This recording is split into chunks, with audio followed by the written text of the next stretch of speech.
بسم اللہ الرحمن الرحیم۔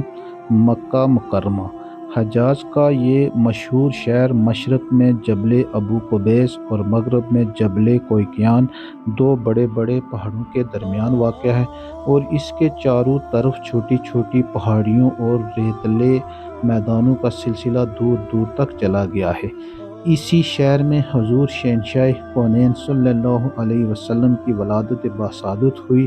اس شہر اور اس کے اطراف میں مندرجہ ذیل مشہور مقامات واقع ہیں: کعبہ معظمہ، صفا مروہ، مینا، مزدلفہ، عرفات، غار حرا، غار ثور، جبل طویل وغیرہ۔ مکہ مکرمہ کی بندرگاہ اور ہوائی اڈہ جدہ ہے، جو تقریباً 54 کلومیٹر سے کچھ زائد کے فاصلے پر بحر کلزم کے ساحل پر واقع ہے۔ مکہ مکرمہ میں ہر سال ذی الحجہ کے مہینے میں تمام دنیا کے لاکھوں مسلمان بحری، ہوائی اور خشکی کے راستوں سے حج کے لیے آتے ہیں۔